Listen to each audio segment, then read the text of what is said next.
It is my proud privilege to welcome Honorable Prime Minister of India in today's webinar on privatization and asset monetization. Namaste, sir. I am honored to welcome Srimati Nirmala Sitharaman ji, Honorable Minister of Finance and Corporate Affairs, and Shri Anurag Thakur ji, Honorable Minister of State for Finance and Corporate Affairs, to the webinar. Namaste and warm welcome to all panelists and participants joining from India and around the globe, including North America, Europe, Middle East, and Asia Pacific. The gathering today includes key decision makers from sovereign and pension funds, domestic and international investors, investment banks, advisors, and experts. CEO Niti Aayog, secretaries and senior officers from 14 ministries of Government of India are participating in the webinar.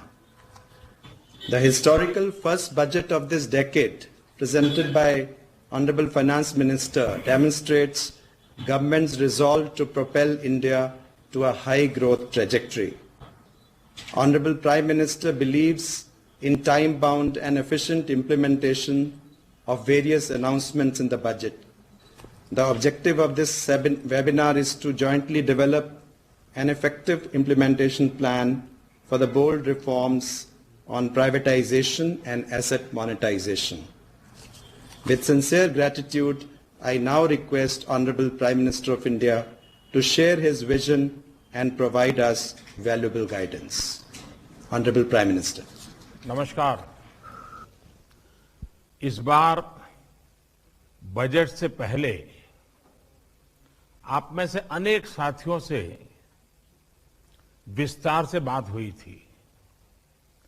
इस budget ने भारत को फिर से high growth trajectory पर ले जाने के लिए स्पष्ट रोडमैप सामने रखा है। बजट में भारत के विकास में प्राइवेट सेक्टर की मजबूत पार्टनरशिप पर भी फोकस है। बजट में पब्लिक प्राइवेट भागीदारी के स्कोप और टारगेट्स को क्लैरिटी के साथ सामने रखा गया है।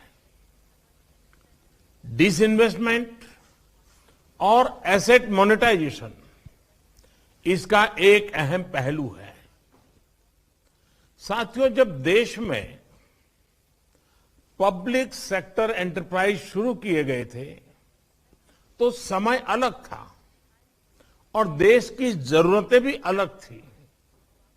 जो नीति 50-60 साल पहले के लिए सही थी, उसमें सुधार की गुंजाइश हमेशा रहती है। आज जब हम ये रिफॉर्म्स कर रहे हैं तो हमारा सबसे बड़ा लक्ष्य यही है कि पब्लिक मनी का सही उपयोग हो। कई ऐसे पब्लिक सेक्टर एंटरप्राइज हैं जो लॉस मेकिंग है। इनमें से कई को टैक्स पेयर्स के मनी द्वारा सपोर्ट करना पड़ता है। एक प्रकार से जो गरीब के हक का है, एस्पिरेशन से भरे युवाओं के हक का है, उन पैसों को इन एंटरप्राइज के कामों में लगाना पड़ता है और इस कारण अर्थव्यवस्था पर भी बहुत प्रकार का बोझ पड़ता है। पब्लिक सेक्टर एंटरप्राइज को सिर्फ इसलिए ही नहीं चलाते रहना चाहिए क्योंकि वो इतने वर्षों से चल रहे हैं, किसी के पेट प्रोजेक्ट रहे हैं। पब्लिक सेक्टर एंटरप्राइज किसी विशेष सेक्टर की जरूरत को पूरा कर रहे हो, किसी स्ट्रैटेजिक इंपॉर्टेंस से जुड़े हो, तो मैं बात समझ सकता हूं और उसकी आवश्यकता भी समझ सकता हूं। सरकार का ये दायित्व है कि वो देश के एंटरप्राइज को, बिजनेस को पूरा समर्थन दे, लेकिन सरकार खुद एंटरप्राइज चलाएं, उसकी मालिक बनी रहे, आज के युग में न ये आवश्यक है न ये संभव रहा है। इसलिए मैं कहता हूं, government has no business to be in business. सरकार का फोकस लोगों के वेलफेयर और विकास से जुड़ी परियोजनाओं पर ही रहना चाहिए, परियोजनाओं पर ही रहना चाहिए। ज्यादा से ज्यादा सरकार का शक्ति, संसाधन, सामर्थ्य कल्याण काम के लिए लगने चाहिए। वहीं सरकार जब बिजनेस करने लगती है तो बहुत तरीके से नुकसान भी होता है। निर्णय प्रक्रिया में सरकार के सामने कई बंधन होते हैं। सरकार में कॉमर्शियल निर्णय लेने का साहस का अभाव होता है। हर एक को भांति भांति के आरोप और कोर्ट कचहरी का भी डर रहता है और इस कारण एक सोच रहती है कि जो चल रहा है उसे चलने दो, मेरा तो दायित्व बहुत लिमिटेड टाइम का है, मेरे बाद जो आएगा वो देखेगा।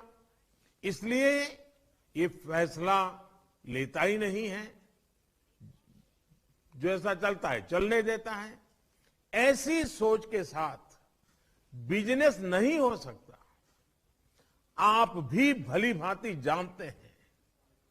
इसका एक और पक्ष यह है कि जब सरकार बिजनेस करने लगती है तो उसके रिसोर्सेज का दायरा सिमट जाता है।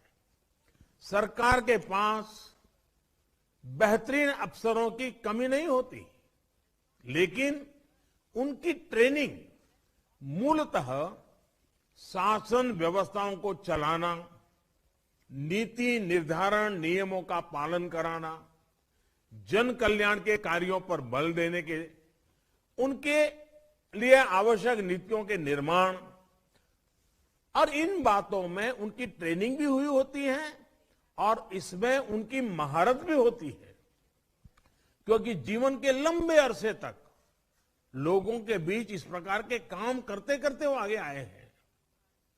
ये काम इतने बड़े देश में बहुत ही महत्व का होता है, लेकिन जब सरकार बिजनेस करने लगती है तो उसे इन कार्यों से निकाल करके, ऐसे होनहार अफसरों को निकाल करके इस तरफ ले जाना पड़ता है। एक प्रकार से हम उसके टैलेंट के साथ अन्याय करते हैं, उस पब्लिक सेक्टर एंटरप्राइज के साथ अन्याय करते हैं। परिणाम स्वरूप उस व्यक्ति का नुकसान होता है, उस एंटरप्राइज का नुकसान होता है, और इसलिए ये एक तरह से देश को कई प्रकार से नुकसान पहुंचाता है।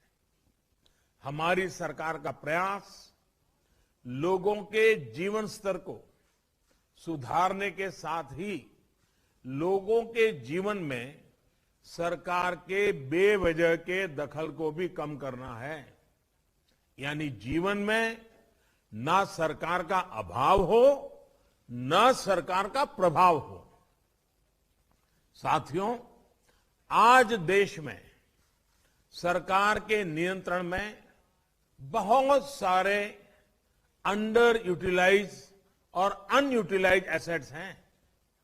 इसी सोच के साथ हमने नेशनल एसेट मोनेटाइजेशन पाइपलाइन की घोषणा की है। ऑयल हो, गैस, पोर्ट, एयरपोर्ट, पावर, ऐसे करीब 100 एसेट्स को मोनेटाइज करने का लक्ष्य हमने रखा है।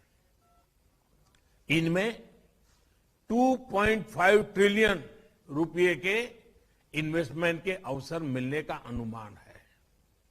और मैं ये भी कहूंगा कि ये प्रक्रिया आगे भी जारी रहेगी। सरकार जिस मंत्र को लेकर आगे बढ़ रही है वो है मॉनेटाइज और मॉडर्नाइज। जब सरकार मोनेटाइज करती हैं तो उस स्थान को देश का प्राइवेट सेक्टर भरता है। प्राइवेट सेक्टर अपने साथ निवेश भी लाता है, ग्लोबल बेस्ट प्रैक्टिसेस भी लाता है, टॉप क्वालिटी का मैन पावर लगाता है, मैनेजमेंट में बदलाव लाता है। इससे चीजें और मॉडर्नाइज होती हैं, पूरे सेक्टर में आधुनिकता आती है, सेक्टर का तेजी से विस्तार होता है और जॉब के नए अवसर भी पैदा होते हैं। ये पूरी प्रक्रिया ट्रांसपेरेंट रहे, नियमों के तहत रहे, इसके लिए मॉनिटर करना भी उतना ही आवश्यक है। यानी मोनेटाइज और मॉडर्नाइज के साथ हम पूरी अर्थव्यवस्था की एफिशिएंसी को और बढ़ा सकते हैं। साथियों, सरकार के निर्णयों की वजह से जो राशि मिलेगी उसका इस्तेमाल जन कल्याण की योजनाओं में किया जा सकेगा। एसेट मोनेटाइजेशन और प्राइवेटाइजेशन जो पैसा आता है उससे गरीब का घर बनता है। वो पैसा गांव में सड़क बनाने काम आता है, वो पैसा स्कूल खोलने में काम आता है, वो पैसा गरीब तक साफ पानी पहुंचाने के काम आता है। सामान्य मानवी से जुड़े ऐसे कितने ही काम होते हैं। आजादी के इतने साल बाद भी हमारे देश में इस तरह की कमियां हैं। अब देश इसके लिए ज्यादा इंतजार नहीं कर सकता है। हमारी प्राथमिकता देश का सामान्य नागरिक, उसकी आवश्यकताएं, उसकी जरूरतें वो रहनी चाहिए। सरकार इस दिशा में तेजी से काम कर रही है। इसलिए एसेट मोनेटाइजेशन और प्राइवेटाइजेशन से जुड़ा हर निर्णय देश में नागरिकों के लिए, चाहे वो गरीब हो, मध्यम वर्ग का हो, युवा हो, महिला हो, किसान हो, मजदूर हो, उनको एम्पावर करने में मदद करेगा। प्राइवेटाइजेशन से सामर्थ्यवान युवाओं के लिए बेहतर अवसर भी उपलब्ध होते हैं। नौजवानों को अपना टैलेंट दिखाने के लिए ज्यादा अवसर मिलते हैं। साथियों, देश के हर एंटरप्राइज को एफिशिएंट बनाने के लिए transparency, accountability, rule of law, parliamentary oversight और मजबूत राजनीतिक इच्छा शक्ति आज आप स्पष्ट रूप से अनुभव करते होंगे। इस बजट में पब्लिक सेक्टर एंटरप्राइज के लिए जिस नई पॉलिसी की घोषणा की गई है उसमें भी हमारा ये इरादा साफ साफ दिखता है। 4 स्ट्रेटेजिक सेक्टर के अलावा बाकी सारे पीएससीज के प्राइवेटाइजेशन को लेकर सरकार प्रतिबद्ध है। स्ट्रेटेजिक सेक्टर्स में भी कम से कम पीएससीज रहें, जितनी जरूरत हो उतने ही रहें, ये भी हमने साफ किया है। ये नीति एनुअल डिसइन्वेस्टमेंट टारगेट से आगे बढ़कर मीडियम टर्म स्ट्रेटेजिक अप्रोच रखते हुए इंडिविजुअल कंपनीज के चयन में मदद करेगी। इससे इन्वेस्टमेंट का भी एक क्लियर रोड मैप बनेगा। इससे हर सेक्टर में आपके लिए इन्वेस्टमेंट के नए अवसर बनेंगे और भारत में रोजगार की भी अपार संभावनाएं बनेगी। और मैं ये भी कहूंगा कि यह सब मूल्यवान एसेट्स हैं। इन चीजों ने देश की बहुत सेवा की है और आगे भी बहुत संभावनाओं से भरी पड़ी है। हमने बहुत बार देखा है कि जब मैनेजमेंट बदलता है तो इकाइयां नई ऊंचाई पर को छू लेती है।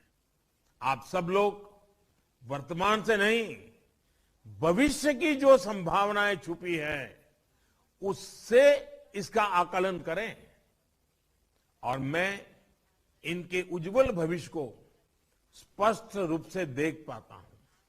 साथियों, आज जब हमारी सरकार पूरे कमिटमेंट के साथ इस दिशा में आगे बढ़ रही है, तो इससे जुड़ी नीतियों का इंप्लीमेंटेशन उतना ही अहम है। पारदर्शिता सुनिश्चित करने के लिए, कंपटीशन सुनिश्चित करने के लिए, हमारी प्रक्रियाएं सही रहे, पॉलिसी स्टेबल रहे, ये बहुत आवश्यक है। इसके लिए एक डिटेल्ड रोड मैप के साथ ही प्रॉपर प्राइस डिस्कवरी और स्टेक होल्डर मैपिंग के लिए हमें दुनिया की बेस्ट प्रैक्टिसेस से सीखना होगा। हमें ये देखना होगा कि जो निर्णय लिए जा रहे हैं वो लोगों के लिए तो लाभकारी हो ही, उस सेक्टर के विकास में भी मदद करें। साथियों, दिसंबर में वर्चुअल ग्लोबल इन्वेस्टर समिट में आप में से अनेक लोगों ने सोवरिन और इंफ्रास्ट्रक्चर फंड के लिए टैक्स इंप्रूवमेंट जैसी कुछ बातें मेरे सामने रखी थी। आपने देखा है कि इस बजट में इसका समाधान किया जा चुका है। देश के काम करने की स्पीड आज आप अनुभव करते होंगे। प्रोसेस को तेज करने के लिए हमने एक एम्पावर्ड ग्रुप ऑफ सेक्रेटरीज बनाया है, जो इन्वेस्टर के सिस्टम से जुड़े इश्यूज को तेजी से दूर करता है। इसी तरह अनेक सुझावों के आधार पर हमने बड़े इन्वेस्टर्स को कदम कदम पर मदद करने के लिए एक सिंगल पॉइंट ऑफ कांटेक्ट का सिस्टम भी बनाया है। साथियों, बीते वर्षों में हमारी सरकार ने भारत को बिजनेस के लिए एक अहम डेस्टिनेशन बनाने के लिए निरंतर रिफॉर्म्स किए हैं।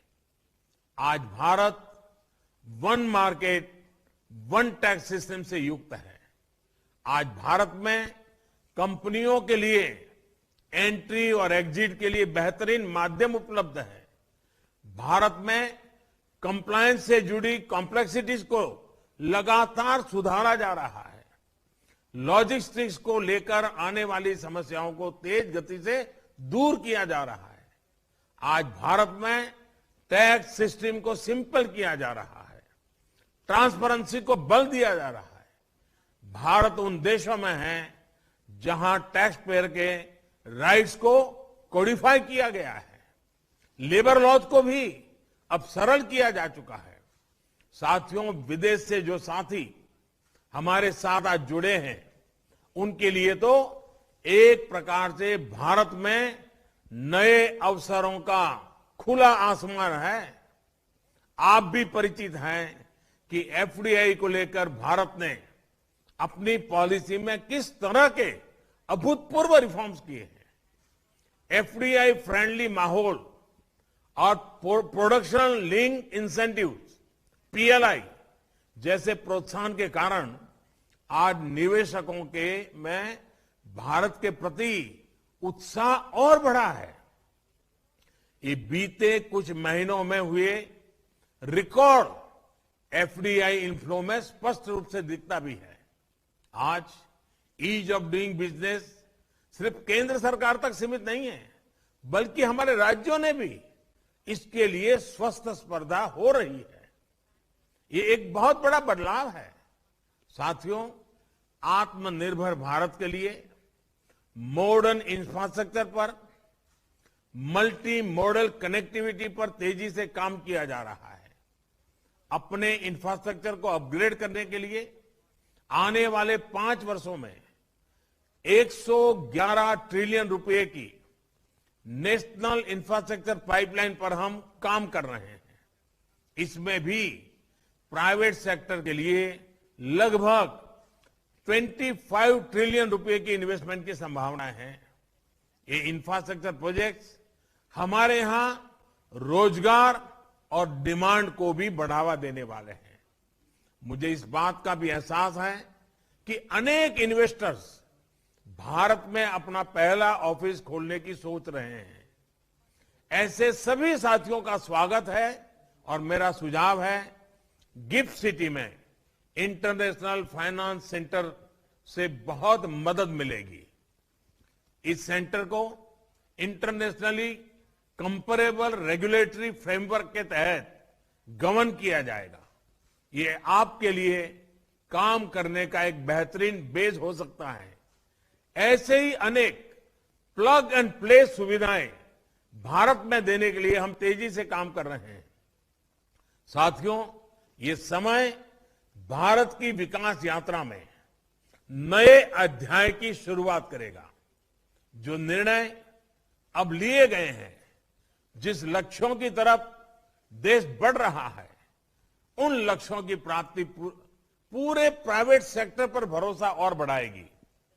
दुनिया के सबसे बड़े युवा देश की अपेक्षाएं सिर्फ सरकार से नहीं है, बल्कि प्राइवेट सेक्टर से भी उतनी ही है। ये एस्पिरेशंस बिजनेस की एक बहुत बड़ी अपॉर्चुनिटी लेकर आई है। आइए हम सभी इन अवसरों का उपयोग करें, एक बेहतर दुनिया के लिए आत्मनिर्भर भारत के निर्माण में योगदान दें। और इतनी बड़ी तादाद में आज आप इस संवाद में शामिल हुए हैं, इसलिए मैं आपका हृदय से आभार व्यक्त करता हूं। आपके पास गहरा अनुभव है, देश और दुनिया का अनुभव है। आपके उत्तम सुझाव हम लोगों को इन चीजों को तेज गति से आगे बढ़ाने में बहुत मदद करेंगे। मेरा आपसे आग्रह रहेगा, बजट में जो बातें आ चुकी है, सरकार ने जो नीति निर्धारित की है, जिन बातों को मैंने आज उल्लेख करने का प्रयास किया है, मुझे आपकी भी मदद चाहिए तत्काल तेज गति से इंप्लीमेंट करने का रोड मैप बनाने में। मुझे विश्वास है कि आप सबका अनुभव, आपका ज्ञान, आपका सामर्थ्य भारत की इस आशा अपेक्षा दोनों मिलकर के एक नई दुनिया निर्माण करने की ताकत पैदा करते हैं। मैं फिर एक बार आप सबका स्वागत करता हूं, आपके सुझावों का इंतजार करता हूं। बहुत बहुत धन्यवाद।